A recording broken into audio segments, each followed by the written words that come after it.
बिस्मिल्लाहिर्रहमानिर्रहीम अस्सलाम वालेकुम। ऑफ द स्क्रीन में खुशामदीद। किसी भी तौर पर भारत की ये जस्टिफिकेशन नाकाफी है कि उन गुस्ताखों को अपनी पार्टी से निकाल बाहर किया गया है। ये अल्फाज हैं अरब देशों के मुश्तरका एक एलामिये के, जिसने भारतीयों को एक बार फिर सर पकड़कर बैठने पर मजबूर कर दिया है। नरेंद्र मोदी सरकार ने यह सोचा कि इन दो लोगों को फौरन पार्टी से निकाल दिया जाए ताकि मुसलमानों के जज्बात ठंडे हों, अरब देश खामोश हों, तो फिर खामोशी से इन्हें वापस वैसी ही कोई जिम्मेदारी दे दी जाएगी। लेकिन अब की बार ऐसा दिखाई होता नहीं दे रहा, क्योंकि हमेशा से नरेंद्र मोदी सरकार की तरफ से इसी तरह का काम किया गया है कि जब बहुत ज्यादा वबाल उठा हो, चाहे वो मुस्लिम हो या सिख हो, किसी भी मजहब की तरफ से, तो फौरन ऐसे ही किसी छोटे चमचे को अपनी पार्टी से बर्खास्त कर दिया जाता है और जब मामला ठंडा होता है तो वापस उसे ले लिया जाता है। लेकिन अब एक अहम खबर सामने आ रही है जिसने भारतीयों के रोंगटे खड़े करके रख दिए हैं कि अरब देशों में, खासकर कतर, ओमान और सऊदी अरब में मुस्लिम सरमाएदारों और बिजनेसमैनों ने उन तमाम हिंदुओं को नौकरियों से निकालना शुरू कर दिया है जिनका ताल्लुक इंडिया से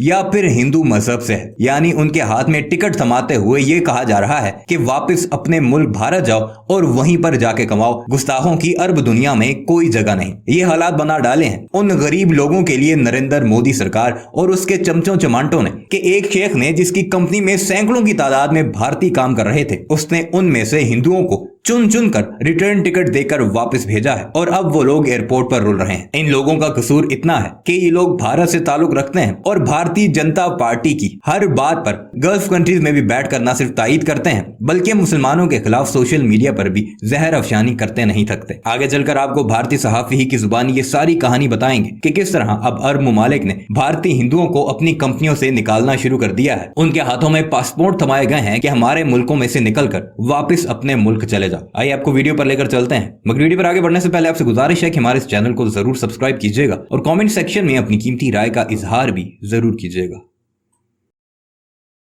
ये पहली दफा है दोस्तों कि भारतीय जनता पार्टी के दो प्रवक्ताओं की वजह से हमारे देश के प्रधानमंत्री से किसी देश ने सार्वजनिक तौर पर कह दिया हो कि सबके सामने आकर खुल्लम खुल्ला उन्हें माफी मांगनी होगी। ये हमारे देश के अपमान जैसा है और ये किसकी वजह से हुआ? भारतीय जनता पार्टी के तो प्रवक्ताओं की वजह से। लेकिन बात सिर्फ इतनी बार नहीं है, जो अरब देश है वहां पर से अब हमारे हिंदू भाई बहनों की नौकरियां जा रही हैं, क्योंकि गुस्से में अरब देश, उन्होंने हिंदुओं के खिलाफ एक मुहिम चला दी है। जो काम वहां पर करते थे उनकी नौकरी छीनी जा रही है और उन्हें वापस भारत भेजा जा रहा है। एक अरब शेख ने साफ तौर पर ट्विटर पर आकर ऐलान कर दिया है कि उसके अंडर काम करने वाले जितने भी हिंदू थे उनकी नौकरी छीन ली गई है और उनके पासपोर्ट लौटा दिए गए हैं और बकायदा रिटर्न टिकट देकर लौटा दिया गया, आप अपने देश जा सकते हैं। जिसके बाद अब हंगामा बढ़ने लगा है। देखिए, आप ये सब तो जानते ही हैं कि नुपुर शर्मा ने क्या कहा, नवीन जिंदल ने क्या कहा, कार्रवाई के नाम पर अब तक क्या हुआ है। कार्रवाई के नाम पर अब तक ये हुआ है कि दोनों को पार्टी से बाहर निकाल दिया गया है। लेकिन जो तमाम अरब देश है उनका ये कहना है कि क्या आपकी पार्टी कोई पद्म भूषण विभूषण है, कोई ऐसी चीज है कि अगर उस पार्टी से किसी को निकाल दिया जाएगा तो इंसान को अपनी गलती का एहसास हो जाएगा। सजा है क्या वो? ऐसा तो नहीं है। उसको बकायदा सजा मिलनी चाहिए। जो भारत का कानून कहता है उसके हिसाब से सजा मिलनी चाहिए। संविधान जो कहता है उसके हिसाब से सजा मिलनी चाहिए। क्या आपके संविधान में, आपके कानून में लिखा है जिस पार्टी के वो प्रवक्ता हैं, अगर उस पार्टी के पद से उन्हें हटा दिया जाएगा तो उन्हें सजा मिल गई? ऐसा तो नहीं है ना। इसलिए उन्हें सजा मिलनी चाहिए। धार्मिक भावना आहत करने के एवज में उन्हें सजा मिलनी चाहिए। लेकिन इसके लिए क्या किया गया वो हम आपको बताने जा रहे हैं। किया सिर्फ इतना गया है कि दोनों को सस्पेंड कर दिया गया है। जिसके बाद अरब देश आग बबूला है। उन्होंने पहली फुर्सत में, कतर ने तो यह तक कह दिया कि प्रधानमंत्री नरेंद्र मोदी को आगे आकर सार्वजनिक तौर पर माफी मांगनी चाहिए। पहले निंदा करें और सार्वजनिक तौर पर माफी मांगे, क्योंकि ये बात वहां की जनता की नहीं है बल्कि भारतीय जनता पार्टी के प्रवक्ताओं की है। भारतीय जनता पार्टी मतलब प्रधानमंत्री नरेंद्र मोदी, क्योंकि बीजेपी इस समय सत्तासीन है और उन्हीं की पार्टी के प्रवक्ताओं ने सारी हदों को पार कर दिया है। इसलिए जिम्मेदारी भी बीजेपी की बनती है। बीजेपी की हैसियत से भारतीय जनता पार्टी के साथ साथ प्रधानमंत्री नरेंद्र मोदी की बनती है। और ये कहते हुए वहां के एम्बेसडर जो दीपक मित्तल है उन्हें बकायदा खर्रा थमा दिया था कि खर्रा पहुंचा देना अपने देश। अब जो दूसरा मसला निकलकर सामने आया वो बता देते हैं। दूसरा मसला क्या है दोस्तों? दूसरा मसला ये है, ट्वीट देखिए पहले। एक अरब शेख है, इनका नाम है आलिया जमाल 1978 इनका ट्विटर हैंडल है। आलिया जमाल नाम की वहां पर अरब शेख है जिनकी कई बिजनेस वगैरह चलते हैं, जैसा कि दावा करते हैं बहुत बिजनेस चलते हैं। ये पूरा का पूरा मुद्दा जो चल रहा है नुपुर शर्मा वाला और नवीन जिंदल वाला, और उस पर भारतीय जनता पार्टी के साथ साथ हमारे देश की सरकार ने जिस तरीके से कार्रवाई की है उसको लेकर आपने देखा ही है। चाहे वो कतर हो, कुवैत हो, ओमान हो, ये तमाम देशों ने पहले ही वहां पर साफ तौर पर चेतावनी जारी कर दी है। उन्होंने चेतावनी जारी कर दी है भाई हम बहुत सारी चीजों पर पाबंदी लगा सकते हैं। बहुत देश ये भी कह रहे हैं कि भाई हम खाने पीने की चीजों पर, प्रोडक्ट्स पर पाबंदी लगाएंगे। क्योंकि देखिए बात सिर्फ इतनी भर नहीं है कि आपने कहकर छोड़ दिया। बात अगर ज्ञानवापी की होती, बात कुतुब मीनार की होती, इन तमाम चीजों की होती, हम कभी बीच में नहीं बोले। बात नबी की है और उनकी शान में गुस्सा की, चाहे वो यहां के लोग हो या अमेरिका के हो।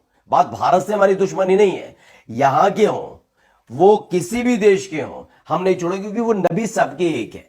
इसलिए उनको थोड़ा सोच समझ के बोलना चाहिए। और सबसे ज्यादा नाराजगी जो है यहां पर कार्रवाई ना होने से, जिसको लेकर भारतीय मुसलमान उतर भी रहे। खैर, जो आलिया जमाल है जिनका हम ट्वीट दिखाने जा रहे हैं, उन्होंने साफ तौर पर एक ट्वीट किया और उसके बाद हंगामा बढ़ गया, क्योंकि अब तक प्रधानमंत्री से माफी मांगने की बात की जा रही थी। इन्होंने लिखा है मेरे पास सभी गैर मुस्लिम भारतीय कामगारों का निवास परमिट था। जितने भी भारतीय मुसलमान हिंदू है पहुंचते हैं, भारतीय जितने भी हैं, चाहे वो मुसलमान हो या फिर हिंदू हो, वो जब सऊदी में पहुंचते हैं तो उनका बकायदा परमिट होता है। इन्होंने कहा मेरे पास सभी गैर मुस्लिम भारतीय कामगारों का निवास परमिट था और मैं उनके सभी बकाया को अपरिवर्तनीय रूप से वापस टिकट के साथ दे दिया है। मैंने उनके सारे क्लियर्स कर दिए, जितने भी ड्यूज थे उनके, जितना उनका वेतन था, उनका पैसा था, तमाम चीजें थी, उन्हें वापस दे दिया और साथ में एक टिकट भी थमा दी है। आगे लिखते हैं कि मैं भारत में बने सामानों के सभी सौदे और खरीद को रोक दूंगा, ना मैं सेल करूंगा ना मैं परचेज करूंगा, यानी किसी भी तरह का ट्रांजैक्शन नहीं होगा, क्योंकि मेरा विश्वास अब कम हुआ है, बहुत कमजोर हो गया है भारत को लेकर। ये इनका कहना है, जिनका नाम है आलिया जमाल। 1978 ये ट्विटर हैंडल है इनका। ये बाकायदा बताया जाता है कई तरह के बिजनेसेस इनके चलते हैं और इसी के आधार पर ये वहां पर यहां से तमाम जो हमारे भाई बहन हैं, चाहे वो हिंदू हो या मुसलमान हो, वहां पर काम करने जाते हैं। इन्होंने साफ तौर पर यह बताया कि किसी भी तरीके से जो भी सौदेबाजी होती थी, जो समझौता हुआ, जो तमाम चीजें निर्यात और आयात हुआ करता था, वो तमाम चीजें मैं बंद कर दूंगा भारतीय सामान। और जितने भी भारतीय हिंदू थे उन सभी लोगों को मैंने टिकट दे दिया है, उनका वेतन लौटा दिया है और कह दिया कि आप घर वापस जा सकते।